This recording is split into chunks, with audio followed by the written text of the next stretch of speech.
Hello everyone, मैं संजय कुमार पानी, trade health care. बच्चे, आज हम लोग पढ़ेंगे न्यूट्रिएंट्स, जिसको हिंदी में हम लोग पोषण कहते हैं।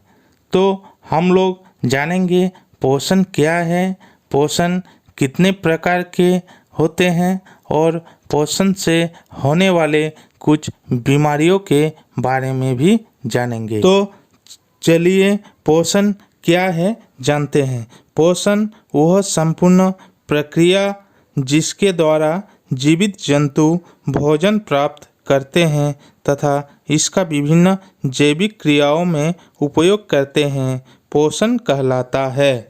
जैसे कि मान लीजिए हम भोजन प्राप्त करते हैं।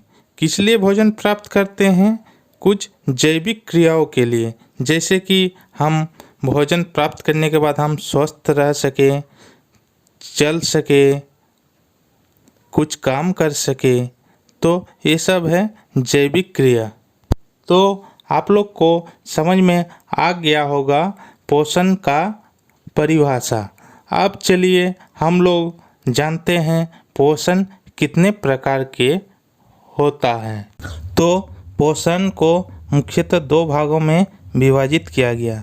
पहला मैक्रोन्यूट्रिएंट्स, जो कि हमें बड़ी मात्रा में इसकी आवश्यकता होती है, जैसे कि कार्बोहाइड्रेट, जो कि हमें चावल, आलू इत्यादि चीज़ों से मिलती हैं। उसी तरह प्रोटीन, फैट, फाइबर इत्यादि, जो कि हमें बड़ी मात्रा में, मतलब हमें ज़्यादा मात्रा में इसकी आवश्यकता होती है।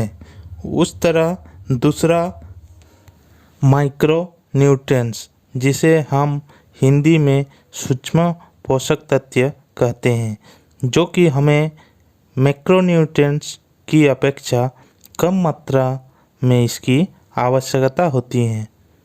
जैसे कि कुछ मिनरल्स जैसे sodium, potassium, chloride, iron, manganese, copper, iodine, calcium, phosphorus, zinc इत्यादि।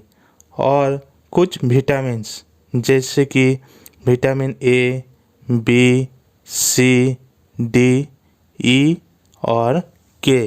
तो आप लोग को समझ में आ गया होगा मैक्रोन्यूट्रिएंट्स, जो कि हमारे शरीर में ज़्यादा मात्रा में आवश्यकता होती हैं, और माइक्रोन्यूट्रिएंट्स जो मैक्रोन्यूट्रिएंट्स की अपेक्षा कम मात्रा में इसकी आवश्यकता होती हैं।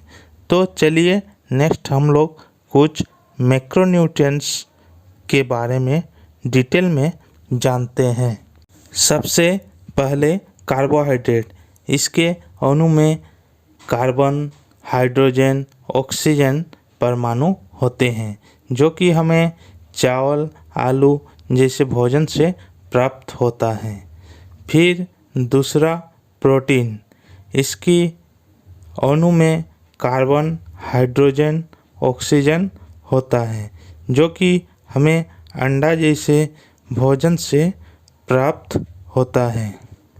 फिर तीसरा वसा।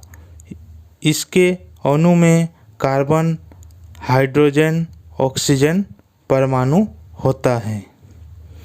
फिर नेक्स्ट फाइबर। फाइबर में ज़्यादातर कार्बोहाइड्रेट होता है। फिर नेक्स्ट पानी, जो कि मानव शरीर के गैर द्रव्यमान का लगभग 70% पानी है। हम जानते हैं कि पानी की ज़रूरतें शरीर के आकार, उम्र, पर्यावरण, शारीरिक गतिविधि, आहार की आदतें, विभिन्न राज्य की स्वास्थ्य से जुड़ा है। तो ये था आज का वीडियो। नेक्स्ट वीडियो माइक्रोन्यूट्रिएंट्स का जल्द ही लेकर आएंगे। वीडियो को अच्छा लगे तो लाइक एंड सब्सक्राइब करना ना भूलें। Thank you.